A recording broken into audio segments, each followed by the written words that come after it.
Gusto mo ba ng bahay na pwedeng ipa-extend? From this to this. Alam mo yung pakiramdam na parang hindi na kasya ang pamilya mo sa tinitirhan nyo ngayon. Yung tipong bawat galaw niyo nag-a-adjust kayo. Pag may bisita, lalo na. Pag lumalaki ang mga anak mo, mas lalong sumisikip. At minsan mapapaisip ka na lang, ganito na lang ba kami palagi? Hindi naman sa wala kang pangarap. Hindi naman sa ayaw mong mag-upgrade. Pero ang tanong, kaya ba? Practical ba? Paano kung may option ka na hindi ka pipilitin mag-adjust? Kundi ang bahay ang mag-a-adjust para sa'yo? Dito sa First Park Homes Santo Tomas, hindi lang ito simpleng townhouse. Ito yung bahay na pwede mong palakihin, kasabay ng pamilya mo. Sa simula, two-bedroom siya. Perfect para makapagsimula ka agad. Pero habang tumatagal, pwede mo siyang gawing 3-bedroom. Imagine mo yon, may sariling kwarto ang mga anak mo. May privacy ka. Mas maayos ang galaw nyo sa loob ng bahay.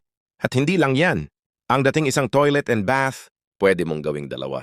Hindi na kayo mag-aagawan sa umaga. Walang stress. Walang hassle.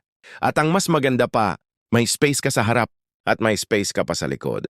Ibig sabihin, may flexibility ka. Pwede kang mag-extend.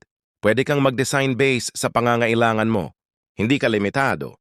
Hindi ito yung bahay na kailangan mong palitan agad pag lumaki na ang pamilya mo. Ito yung bahay na sasabay sa'yo sa bawat stage ng buhay mo.